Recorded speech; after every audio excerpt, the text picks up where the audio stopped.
Trump menyebut uranium Iran akan dipindahkan lalu dimusnahkan. Iran pertimbangkan memindahkan uranium telah diperkaya ke Cina. Pemimpin tertinggi Iran Mojtaba beri pesan Idul Adha, negara-negara di Timur Tengah tak akan menjadi tameng bagi Amerika Serikat. Ya, halo, selamat datang di Mata Dunia, program yang mengupas berita dan peristiwa global dari berbagai belahan dunia. Tentunya saya Lydia Junita akan menemani Anda selama 30 menit ke depan. Kita awali dengan berita utama.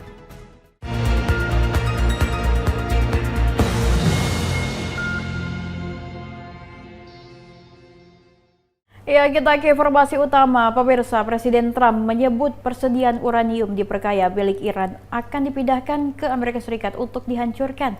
Pernyataan ini disampaikan Trump ketika pembicara menyelesaikan kesepakatan damai mengakhiri perang gabungan Amerika Serikat dan Israel terhadap Iran. Presiden Amerika Serikat Donald Trump mengatakan persediaan uranium diperkaya milik Iran bakal dipindahkan.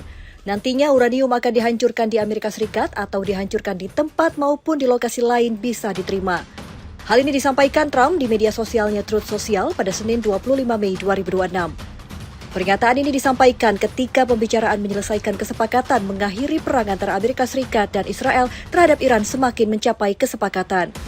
Washington dan Teheran membahas garis besar negosiasi damai mengakhiri perang di Timur Tengah. Sebelumnya, Menteri Luar Negeri Amerika Serikat Marco Rubio optimistis perdamaian di depan mata.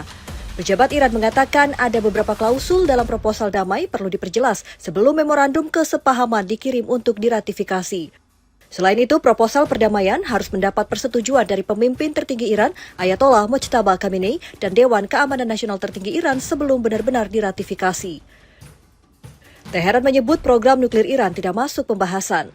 Kesepakatan dirancang Iran dengan Amerika Serikat mengakhiri perang dan membuka kembali Selat Hormuz serta tidak melibatkan program nuklir Iran. Iran dan Amerika Serikat hampir mencapai kesepakatan mengenai nota kesepahaman berisi gencatan senjata 60 hari. Selama gencatan senjata, Selat Hormuz akan dibuka kembali. Kita beralih ke informasi lainnya. Kali ini Iran mempertimbangkan memindahkan uranium yang telah diperkaya atau enriched uranium ke Cina. Pertimbangan ini muncul setelah Amerika Serikat meminta Iran memusnahkan atau memindahkan uraniumnya, bahan utama membuat senjata nuklir ke negara lain. Iran disebut sedang mempertimbangkan memindahkan uranium telah diperkaya atau enriched uranium ke Cina. Pertimbangan ini muncul setelah Amerika Serikat meminta Iran memusnahkan atau memindahkan uraniumnya, bahan utama membuat senjata nuklir ke negara lain. Permintaan ini muncul dari pihak Amerika Serikat menyusul negosiasi gencatan senjata Amerika Serikat dan Iran terus berlangsung. Cina tidak membantah atau mengonfirmasi. Respon Kementerian Luar Negeri Cina dinilai membuka kemungkinan ini. Kementerian Luar Negeri Cina mengatakan sejak perang pecah antara Amerika Serikat dan Israel terhadap Iran, Cina menjaga komunikasi erat dengan semua pihak terkait, termasuk Iran, dan terus bekerja menghentikan pertempuran serta mendorong perdamaian. Cina siap memainkan peran konstruktif dalam penyelesaian politik dan diplomatik isu nuklir Iran. Iran belum mengonfirmasi laporan ini. Era Presiden Barack Obama pada 2015 hampir seluruh uranium Iran dipindahkan ke Rusia. Di periode pertama Presiden Donald Trump menjabat, Amerika Serikat menarik diri dari kesepakatan nuklir JCPOA 2015 dan membuat Iran mengejar program senjata nuklir dan uraniumnya. Kesepakatan nuklir JCPOA 2015 atau Joint Comprehensive Plan of Action adalah perjanjian internasional yang dicapai antara Iran dan kelompok negara P5+1 yaitu Amerika Serikat, Inggris, Perancis, Rusia, Cina, dan Jerman. Perjanjian ini membatasi program nuklir Iran agar sepenuhnya bersifat damai dengan imbalan pencabutan sanksi ekonomi global. Ya, pemimpin tertinggi Iran Mojtaba Khamenei mengirim pesan menohok kepada rakyat Teheran menjelang Hari Raya Idul Adha 1447 Hijriah. Mojtaba mengatakan negara-negara Timur Tengah tak akan menjadi tameng bagi Amerika Serikat. Pemimpin tertinggi Iran Ayatollah Mojtaba Khamenei mengirim pesan kepada rakyat Teheran menjelang Hari Raya Idul Adha 1447 Hijriah pada Rabu 27 Mei 2026. Mojtaba mengatakan negara-negara Timur Tengah sebentar lagi tak akan menjadi tameng bagi Amerika Serikat. Melalui pernyataan tertulis pada Selasa 26 Mei 2026, Mujtaba menerangkan waktu tidak akan berjalan mundur dan negara serta tanah di wilayah Timur Tengah tak akan lagi berfungsi sebagai tameng bagi pangkalan-pangkalan Amerika Serikat. Amerika Serikat kini semakin jauh dari posisinya lantaran tak bisa memiliki tempat aman di Timur Tengah untuk melancarkan agresi dan membangun pangkalan militer. Pernyataan ini dilontarkan saat Amerika Serikat dan Iran mengupayakan kesepakatan mengakhiri perang sejak Sabtu 28 Februari 2026. Kedua negara telah gencatan senjata tanpa batas sejak Rabu 8 April 2026. Arab Saudi menetapkan Hari Raya Idul Adha 1447 Hijriah jatuh pada Rabu 27 Mei 2026 seperti tahun-tahun sebelumnya. Saat perayaan Idul Adha, juta jemaah haji dari berbagai negara berkumpul melaksanakan salat Idul Adha di Masjidil Haram setelah melaksanakan wukuf di Arafah.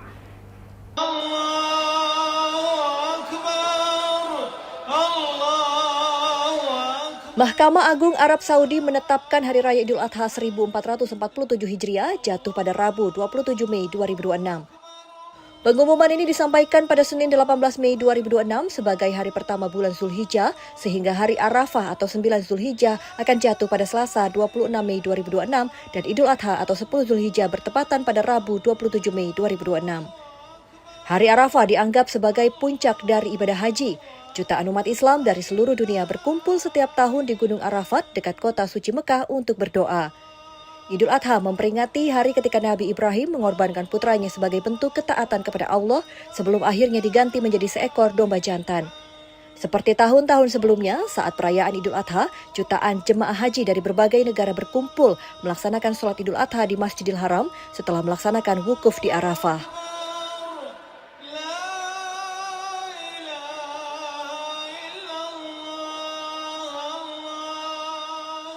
Jemaah memenuhi area masjid hingga halaman luar dengan barisan saf salat memanjang di berbagai sudut kawasan Masjidil Haram. Takbir bergema di seluruh area masjid menciptakan suasana hangat dan penuh kebersamaan bagi umat Islam dari seluruh dunia. Jemaah haji dari berbagai negara mengenakan pakaian ihram, menjalankan sholat Idul Adha sebagai bagian dari rangkaian ibadah haji. Pemirsa, informasi berita lainnya tentunya kami akan sajikan usai jeda berikut ini. Tetaplah bersama kami di Mata Dunia.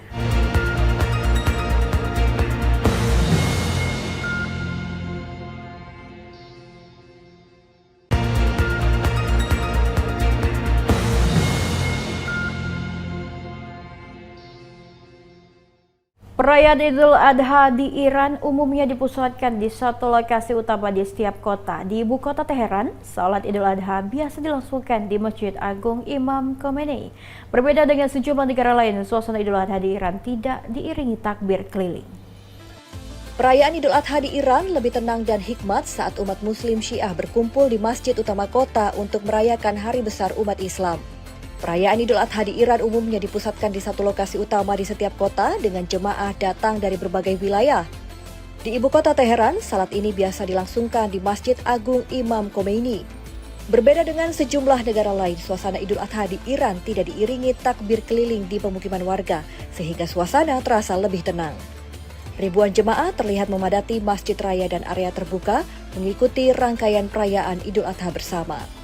Selain itu, penyembelihan hewan kurban seperti domba dan unta menjadi bagian dari tradisi perayaan Idul Adha di Iran. Momen Idul Adha di Iran menjadi salah satu perayaan keagamaan penting yang dilaksanakan dengan suasana penuh ketenangan dan kebersamaan. Ya, pemirsa, masih seputar perayaan Idul Adha di kawasan Timur Tengah. Perayaan Idul Adha di Uni Emirat Arab, anak-anak hingga orang dewasa mengenakan pakaian terbaik. Usai menunaikan salat Idul Adha, mereka seraya berkumpul dan menghabiskan waktu bersama keluarga. Ribuan umat Islam memenuhi kawasan Nur Moksarjah, Uni Emirat Arab merayakan Hari Raya Idul Adha bersama dalam suasana meriah dan penuh kehangatan. Sejak pagi hari, area sekitar masjid dipadati jemaah datang dari berbagai wilayah di Sharjah. Arus jemaah terus berdatangan hingga memenuhi halaman dan jalan di sekitar masjid dengan pengaturan petugas siaga di sejumlah titik.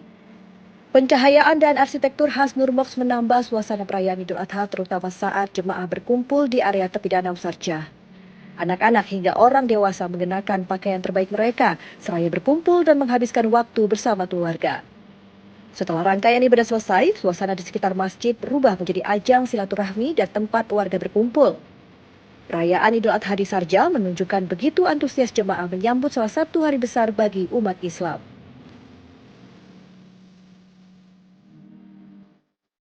Kali ini di Kairo, Mesir, ribuan umat Islam memadati jalanan utama dan area terbuka menunaikan ibadah sholat Idul Adha berjamaah. Para jemaah berdatangan sejak pagi hari.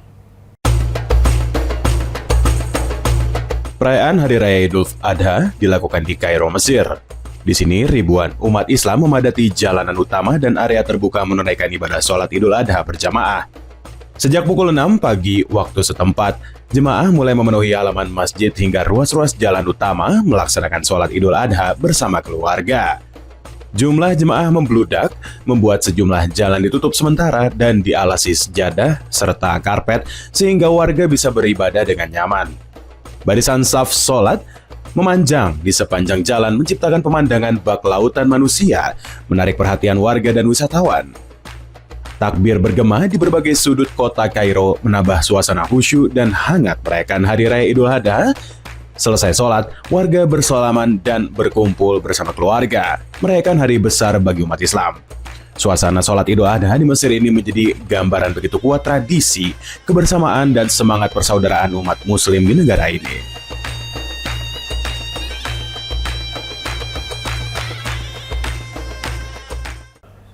Kita beralih ke kawasan Asia Timur, tepatnya di Seoul, Korea Selatan. Di sini jemaah merayakan Hari Idul Adha didominasi pelajar internasional, pekerja migran serta warga dari berbagai negara Asia dan Timur Tengah. Perayaan Idul Adha dirayakan berbeda di Seoul, Korea Selatan. Umat Islam dari berbagai negara berkumpul dan melaksanakan sholat Idul Adha berjamaah. Sholat Idul Adha dilaksanakan di Masjid Sentral Seoul, menjadi salah satu pusat berkumpul komunitas Islam di Korea Selatan. Jemaah yang hadir didominasi oleh pelajar internasional, pekerja imigran, serta warga dari berbagai negara Asia dan Timur Tengah. Suasana perayaan terlihat unik karena beragam bahasa dan pakaian tradisional dari berbagai negara memenuhi area masjid. Meski berada di negara dengan jumlah muslim minoritas, perayaan Idul Adha berlangsung meriah dan penuh antusiasme jemaah. Momen sholat Idul Adha ini juga menjadi ajang silaturahmi bagi komunitas Islam di Korea Selatan merasakan suasana Lebaran bersama.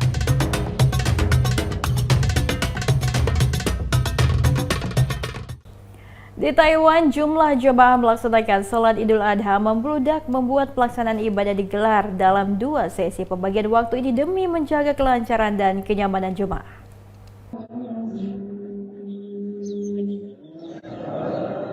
Jemaah umat Islam memadati National Sun Yat-sen Memorial Hall di Taipei, Taiwan. Biasanya warga negara Indonesia berada di Taiwan merayakan Idul Adha bersama di tempat ini. Kawasan National Sun Yat-sen Memorial Hall menjadi titik kumpul pekerja migran dan diaspora Indonesia di Taiwan.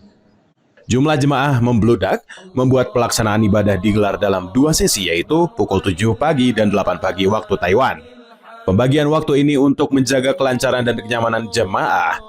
Lebih dari 20.000 jemaah warga negara Indonesia memenuhi area lokasi, membawa sejadah dan menggunakan pakaian muslim berwarna-warni. Suasana begitu hangat saat para jemaah saling bersalaman dan berkumpul bersama rekan serta keluarga di perantauan. Tak sedikit jemaah mengabadikan momen kebersamaan ini dengan berfoto dan berkumpul di area sekitar lokasi acara. Perayaan Idul Adha di Taipei, Taiwan juga diisi dengan ramah tamah dan kegiatan komunitas, menambah suasana kebersamaan antar WNI di Taiwan. Masjid Kobe merupakan masjid tertua di Jepang, dipadati jemaah umat Islam datang dari berbagai daerah melaksanakan ibadah sholat Idul Adha. Di sini jemaah yang datang dari berbagai latar belakang, termasuk pelajar internasional, pekerja migran, dan komunitas Islam lokal di Jepang. Nuansa Idul Adha begitu terasa di kota Kobe, Jepang, saat umat muslim dari berbagai negara memenuhi Masjid Kobe merayakan Hari Raya bersama di perantauan. Masjid Kobe merupakan masjid tertua di Jepang, dipadati jemaah Islam datang dari berbagai daerah di Jepang.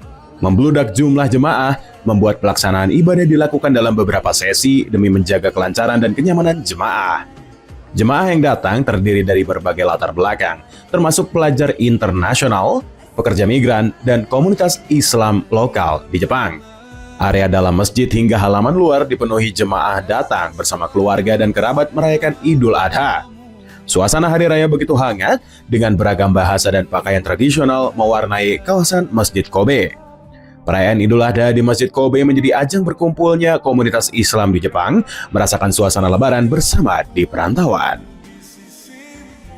Di Amerika Serikat, umat muslim dari berbagai wilayah berkumpul di Washington Square Park, New York, melaksanakan sholat Idul Adha secara berjemaah. Jemaah yang datang dari berbagai latar belakang dan negara termasuk komunitas muslim asal Asia, Timur Tengah, dan Afrika. Ribuan umat muslim dari berbagai wilayah berkumpul di Washington Square Park, New York, melaksanakan sholat Idul Adha secara berjamaah.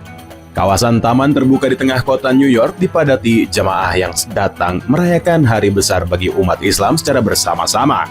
Sholat Idul Adha digelar dengan latar gedung-gedung tinggi kota New York, menciptakan suasana berbeda saat merayakan Idul Adha di Amerika Serikat. Jemaah yang datang dari berbagai latar belakang dan negara, termasuk komunitas muslim asal Asia, Timur Tengah, dan Afrika. Sejumlah jemaah membawa sejadah sendiri karena pelaksanaan sholat dilakukan di area terbuka digunakan bersama masyarakat umum. Meski digelar di ruang publik, suasana sholat Idul Adha tetap berlangsung tertib dan penuh kebersamaan di tengah hiruk-pikuk kota New York. Pemirsa, jangan kemana-mana, Mata Dunia akan segera kembali sesaat lagi.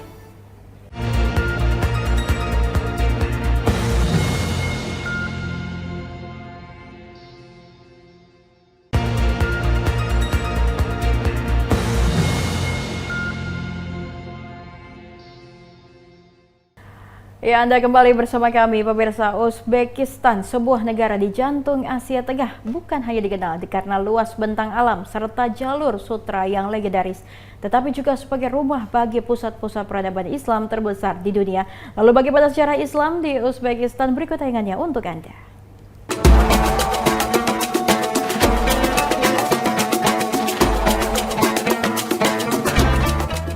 Selamat datang di Uzbekistan.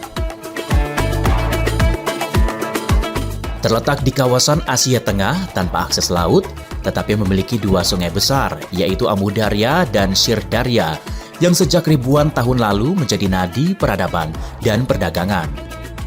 Di tanah inilah, pada masa kekhalifahan dan dinasti-dinasti Islam, lahir kota-kota menjadi pusat ilmu, perniagaan, dan spiritualitas.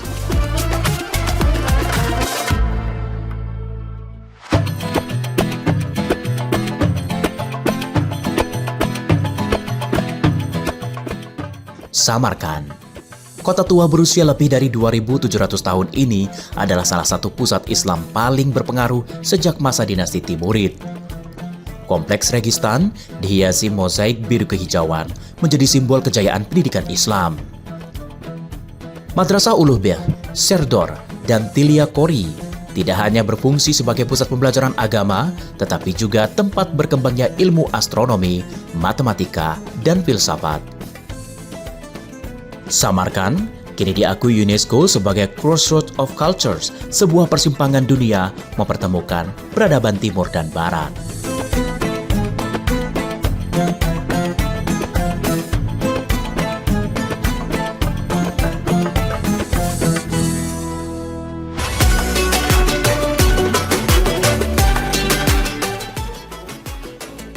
Dari Samarkand yang megah, perjalanan budaya dan keilmuan Islam berlanjut menuju kota yang dikenal sebagai Museum Hidup Asia Tengah, Bukhara.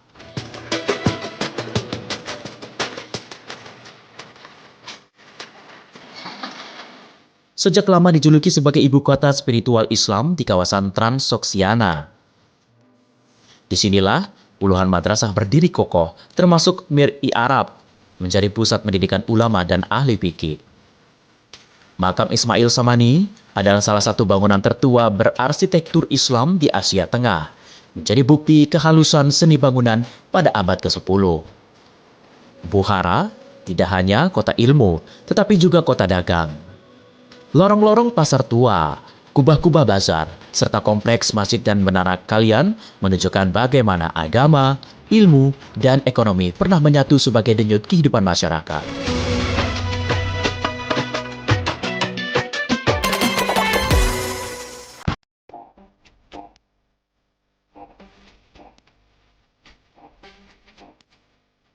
Jika Bukhara adalah kota ilmu, maka kota berikutnya adalah benteng sejarah seperti membekukan waktu. Di sisi barat Uzbekistan, berdiri Khiva.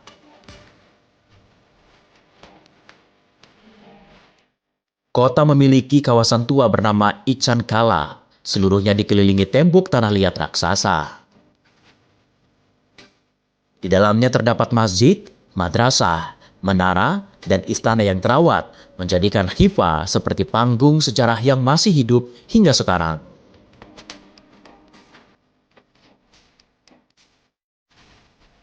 Di masa lalu, Khiva adalah persinggahan para musafir dan sarjana yang melintasi jalur perdagangan dari Persia menuju Asia Tengah. Struktur arsitektur Islamnya menghadirkan nuansa tradisional sangat otentik seperti minaret, Kalta Minor, tak pernah selesai dibangun, namun justru menjadi ikon kota.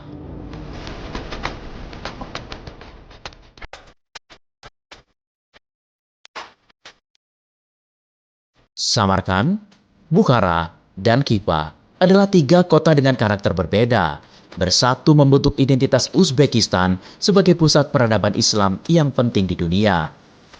Saat ini, pemerintah Uzbekistan menjaga dan mempromosikan warisan Islam ini melalui restorasi, pelestarian budaya, dan pengembangan pusat kajian peradaban Islam modern.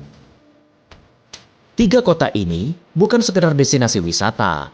Mereka adalah lembaran sejarah yang mengingatkan kita bagaimana Islam berkembang sebagai agama, ilmu, dan peradaban di Asia Tengah.